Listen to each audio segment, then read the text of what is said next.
চোখ বারবার আটকে যাচ্ছে বিশাল ব্যানারের দিকে।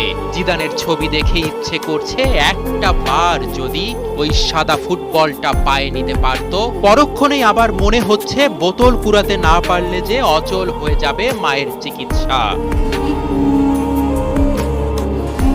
কন্তে আর ফুটবল শব্দ দুটো একসাথে উচ্চারণ করার সময় তখনও আসেনি। জীবন কেবল একটা পরীক্ষা নিচ্ছে ছোট্ট কন্তের। সেই পরীক্ষায় পাশ করার জন্য দাঁতে দাঁত চেপে লড়ছে সে।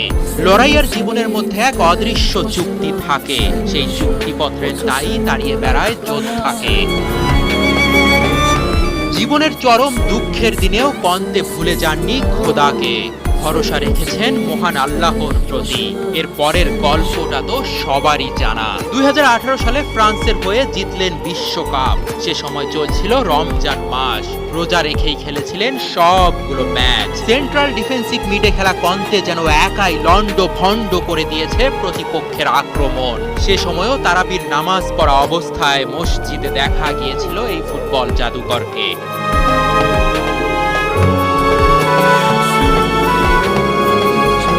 বিশ্বকাপ হাতে নিয়ে শ্যাম্পেইন পানিতে যখন মেতেছে গ্রিজম্যানরা, তখনও অনেকটা দূরে একা দাঁড়িয়েছিলেন এনগোলো কন্তে। বিশ্বজয়ের উচ্ছ্বাসকে চেপে রেখেছিলেন বুকের ভিতরে। তারপরও হারাম পানিতে নিজের শরীর ভিজাননি। সতীর্থরা পরে তাকে নিয়ে আলাদাভাবে উল্লাস করেছিলেন।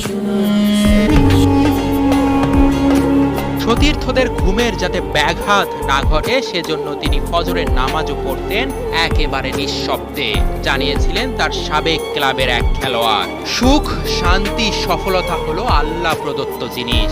টাকার ক্ষমতার প্রাচুর্যতা নিষ্ক্রিয়, মূল্যহীন।